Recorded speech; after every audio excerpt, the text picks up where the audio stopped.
Hello and welcome everyone to another episode. I'm Goosexi, and today I'm going to give you a bit of a background and how it comes, how exactly I build these bases, and kind of what it takes in order to figure out how these things work, and pretty much how you do all of this. So, from what it looks like to you guys, I just land the parts and then join them up. But behind that is a lot of trial and error, and even yet, still after the last episode and this one, I'm still working on this drill piece or the mining piece or whatever you want to call it. It still keeps on freaking out and just destroying itself and pretty much destroying the entire base. So I'm just trying to figure out right now what is the root cause of this issue.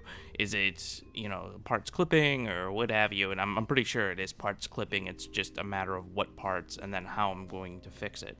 So, anyways, let's jump into this base and exactly how it was designed. So the main piece of this base, you can pretty much just disconnect everything from it, and a lot of the stuff comes down to routing and rerouting the parts in order to get the desired results in the VAB in order to build out this base, because you really need to figure out where the main focal point of your base is and then build out from there. So the main focal point, at least for me to some degree, is these little habs here, or what have you, the Kerbal little house, or whatever you want to call it.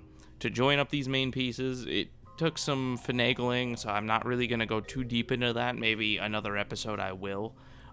So once I set up this piece, I ended up, you build out from there. So you want to make sure that your legs are all the exact same height. So if you look on this base, I pretty much matched up all these legs. So I did this by eye, and you just match it up with this black here. And you can even go lower if you want. There is a little bit of room, but generally I try to leave just a little bit of room on the bottom, because you don't want these things just resting on the ground, because it can kind of throw off other things when it comes to building. So, and you kind of want to build around the parts that you have in the heights that they come with. So in this case, the first piece I ended up building off with is this one here. If I can ever get it reattached. There we go, perfect. So I'll take this off, which go right here, and if you look, these smaller legs, which they're very, these are very weak legs compared to, the other sets of legs that they make. They match up almost perfectly with the ground along with these. So that's what you're really looking for, because as long as you can match up the heights, you can pretty much build whatever you want, and you can go as far as you want. The only thing you really do have to worry about is weight, because, with these little legs, obviously, you put too much weight on them, and then they're going to start to sag, but, you'll still have the support there. Then when it comes down to stuff like this, these drills have a desired height in which they operate properly, and if you put them too low to the ground, they'll actually lift up. So, you kind of have to find a happy medium to where you can set these up and they don't interfere with the height of the base or any of that kind of stuff. So this is going to be modified, so this isn't really the final version. This is what I long for, I want, but the Kraken just won't stop attacking it.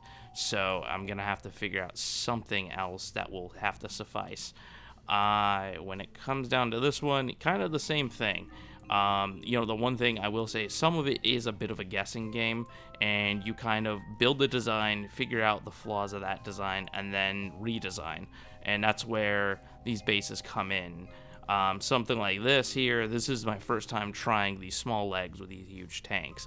The one thing I'm really wanting to see is when these tanks are full, will these legs be able to support that much weight? And if they can, will they stay in the same height and all that kind of stuff, or will things change?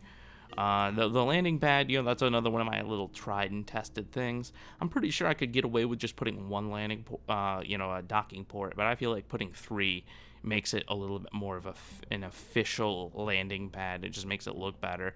I mean, if anything, you could probably put like those flat plates down and then just put one landing or one docking port or something like that, or you could change it up any way you want.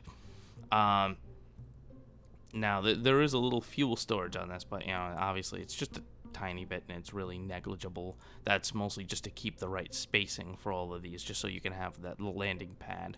A lot of this stuff just came about through trial and error. So, the one thing I say with these bases is you can really do some crazy stuff as long as you you work within the constructs of the very minor things that you need to respect, as far as like the height of the legs and all that kind of stuff. So you can build stuff like this very easily. If you guys have any more questions, please leave them in the comments, because I will answer any other questions about these bases if I haven't already in future episodes when I do this. So feel free to ask away, and I will definitely answer whatever it is, questions about these bases and stuff like that. So anyways, guys, if you like my work, please support me on Patreon. Please check out my Twitter and my Instagram, all that stuff.